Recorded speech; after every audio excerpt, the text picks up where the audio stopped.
Okay, so it's International Traeger Day today, so we're doing some beef ribs on the Traeger. So with beef ribs, some people take the membrane off the back. I tend not to, because I think that back membrane seems to hold the ribs together a bit better. But I definitely will take this silver skin and fat off the top here, so we'll do that now.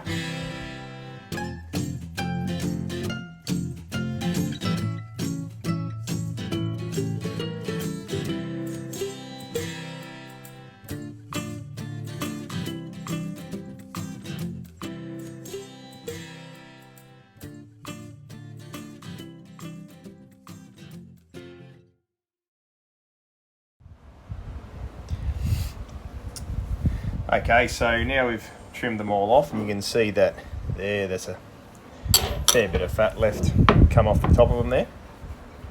Going to rub them in mustard and sprinkle some rub on the top after that. So. Beautiful May day here in Bundy. Shorts and shirt weather, even though we're just about to go into winter.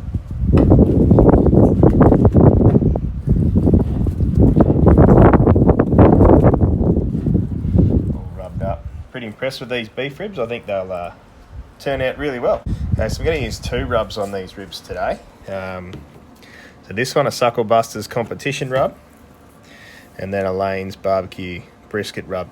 So the Lane's barbecue brisket rub is a pretty simple rub. There's not a whole lot in it. So black pepper, salt, garlic, thyme and paprika.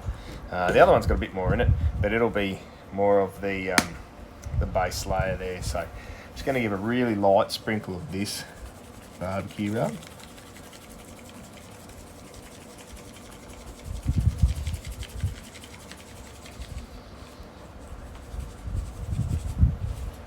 And that's probably all I'll do with that one, just to give it a bit of a colour on the bottom. This one I'm going to go heavy on.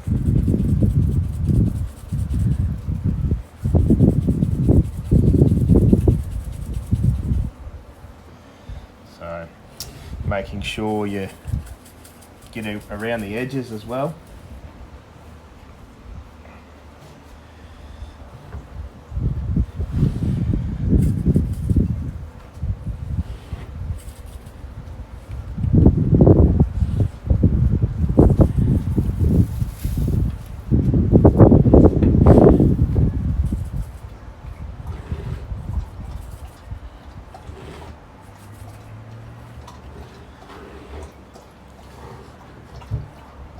Okay.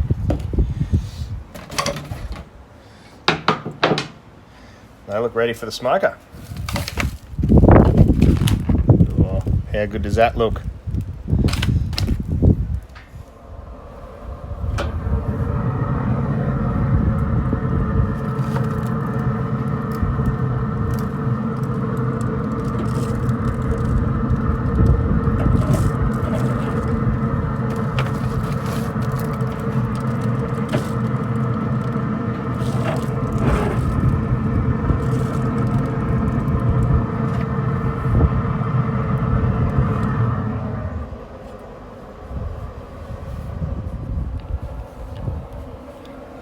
Okay, so the beef ribs are on the Traeger.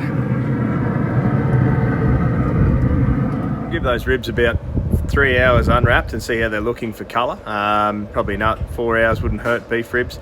Sitting at about 250 Fahrenheit, so that's the temperature I'm going to cook them at today. After that, we'll wrap them up and we will see how they're probing at about that 6 hour mark. Sometimes they need a little bit longer, but I've allowed myself at least 8 to get it to dinner time. So 6-7 hours with an hour rest and we'll be right. Okay, so about an hour in, hour and a half in, hour in. So it's time to a little bit of a mop. Now, the mop that I've got going here is just a cup of beef stock. And and then the rest is just beer.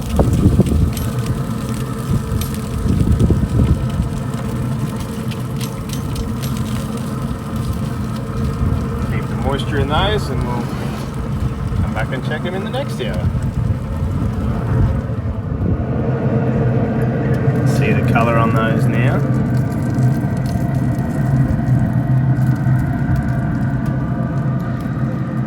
Just about done. I'll give them probably, I'll even give them another half an hour.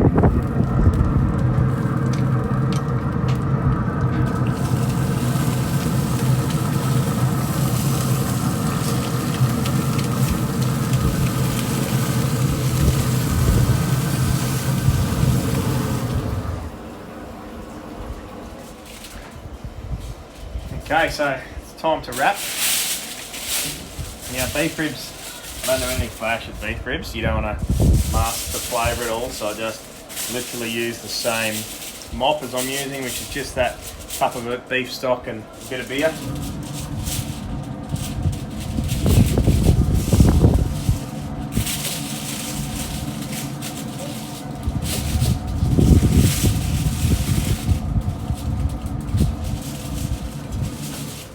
Probably wrap them both ways on this one. So,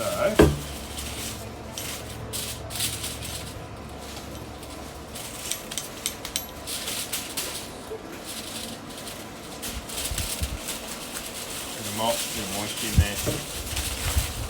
Remember,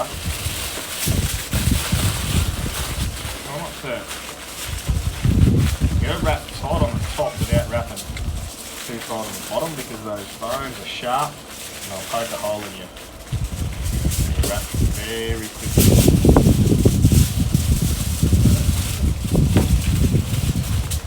Now what I'll do, you can see there's obviously a hole in there already, and we'll just make sure we wrap this second one up. Nice. Put it back on, grab the next one.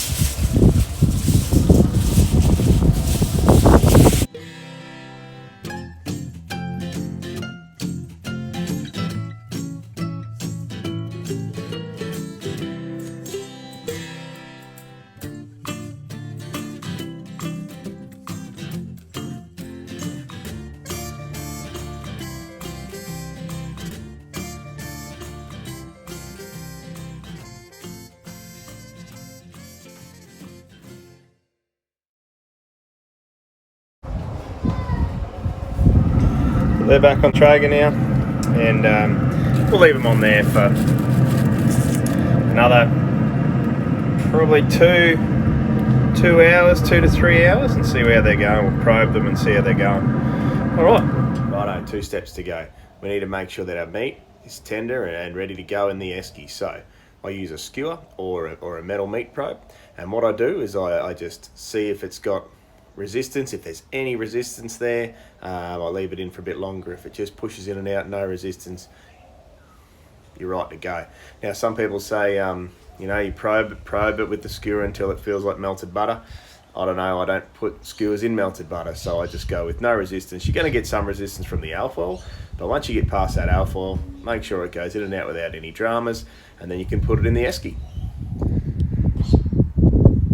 Okay, so I've had to film this morning. If you have a look around, it's a beautiful morning here. Got a bit of rain last night, so green everything up. Morning nip, the border collie. So this is my, what we call an esky. I know they call them all different sorts of things, but I call this an esky, and it's an old esky of mine. It's got a hole in the bottom, a bit of tape. The top's been melted a little bit, it's a bit dirty. But the idea is this esky usually in Australia would be made for keeping things cold, like beers and drinks and things like that. But when I use this esky, I use it to keep things hot. So I'll show you the setup of the esky and what I do in that sense. So when I set the esky up, this is where I rest the meat to let it come down to temp, and also to be able to I suppose, hold that meat at temp until your guests arrive and things like that, so you don't have to worry about what time you got to pull it off. So you pull it off at 4 o'clock, it can stay hot until 6 o'clock. It's not going to matter, so it'll keep it very hot. So I put 2 towels in the bottom. Now the towel's just to fill the space, airspace in the esky. I would then put my ribs in. Obviously last night I got a little bit carried away and forgot to film this bit, so I thought I'd throw it in now. Put your ribs in, another couple of towels on the top, fill up all of that space that you can in there, and then shut the esky. Now my esky's buggered, so I put a weight on top, something to hold it down. Yeah, and that's where I rest my ribs. And then what you can do is you can just leave them and pull them out at any time, and when you pull them out, they look like what you're about to see now. All right, so here's the finished product. We've wrapped them and put them to bed in the esky for a couple of hours to rest. So you're seeing the first cut.